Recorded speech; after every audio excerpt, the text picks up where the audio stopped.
Então eu tenho 3 tipos de gasolina que eu posso usar.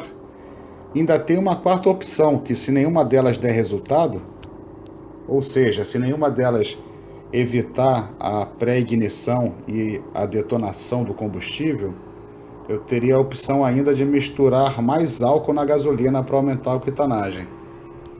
Engraçado que eu estou indo na contramão do que muitas pessoas estão fazendo aí, né? O pessoal está tirando o álcool da gasolina e, se não consultarem o manual do veículo para saber qual é a taxa de compressão, estão correndo o risco de fazer uma grande bobagem. Eu poderia comentar isso em algum outro vídeo, mas de antemão eu já digo o seguinte: o álcool é o principal elemento antidetonante da gasolina, depois que foi proibido o uso de chumbo. Outra coisa, esse percentual aí de 25 ou 27% de álcool na gasolina, esse álcool ele é hidratado, ou seja, ele tem água, e a água ajuda no resfriamento do pistão e na economia de combustível. Bom, continuando. Mesmo que essas 3 gasolinas de alta octanagem dessem conta de não causar pré-ignição, detonação, se eu esbarrasse com um problema de aquecimento na moto, porque a gente sabe que a DT ela tende a esquentar quando pega um trânsito fechado num dia quente, aí eu poderia pensar na mistura de gasolina comum mesmo com álcool. Uma mistura 50-50% que me garantiria uma octanagem até maior do que essas gasolinas de alta octanagem e principalmente me garantiria uma melhor refrigeração do pistão por conta desse álcool hidratado a mais. Eu ainda fiz mais uma coisinha para evitar essa detonação, para ignição e o excesso de calor no motor. Na hora de instalar a mesa, eu dei uma atrasadinha de leve no ponto, em torno de 1 grau. Quer dizer, eu girei a mesa 1 grau no sentido anti-horário. Ainda tem o benefício de que a moto, para girar mais, pede menos avanço, então pode ser até interessante nesse ponto também. Pessoal, uma coisa muito importante que eu deixei para o final de propósito é a curva do escapamento. No motor original, a minha curva dimensionada, ela abria rápido aos 7.000 giros e morria completamente aos 9.000. É uma curva de média baixa. Pois bem, eu achei que com essa configuração do motor, ele iria a pelo menos 10.000 giros. Mas não foi isso que aconteceu. Vocês vão ver aí no vídeo que eu vou postar que a moto continua com o mesmo comportamento. Sendo que agora ela chega aos 7.000 um pouquinho mais rápido.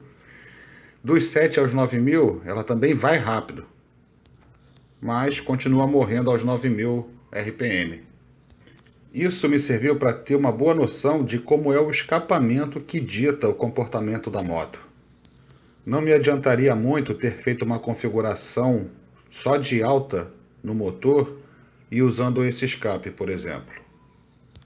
Outra coisa que me surpreendeu bastante foi a giclagem que ela pediu e o consumo. O giclê de baixa, por exemplo, eu achei que fosse se manter o giclê padrão 27,5, mas não foi isso que aconteceu. A moto pediu um giclê 25. E mesmo assim, com 2 voltas no parafuso do ar, mais um pouco, eu iria colocar um giclê 22,5. O meu giclê de alta, se eu não achei ele, eu estou bem próximo. Eu vou escrever o número dele aqui porque eu não estou lembrado. Eu sei que é um giclê bem grande, mas o meu carburador Mikuni de 28 milímetros, ele não tem power jet, como tem o carburador original da DT200. Então, com isso, tenho que compensar essa falta no giclê maior. Mas pela cor da vela, talvez eu nem mexa nesse giclê. E com relação ao consumo, eu estou satisfeito.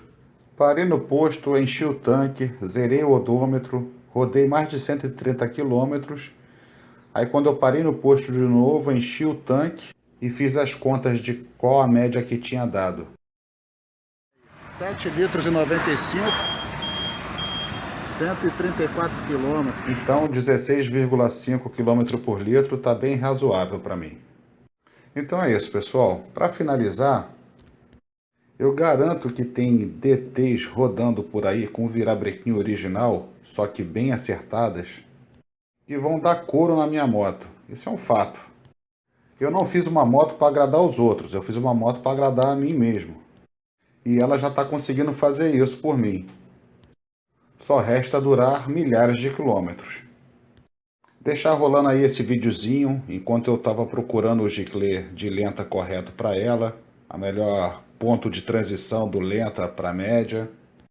Era um dia quente e vocês acompanham aí. Um abraço. Vamos ver se o termômetro mostra ali a temperatura de hoje. Ah, não sei, 31 graus, 11 horas e 7 minutos. Uma coisa que me surpreendeu foi que depois de taxar tanto o cabeçote, né, aumentar a taxa de compressão, estou em 6.6 para 1. A moto ela tem se comportado muito bem em termos de temperatura. Tudo bem, daqui a pouco eu vou dar um cacete nela, o ponteiro vai subir um pouquinho mais.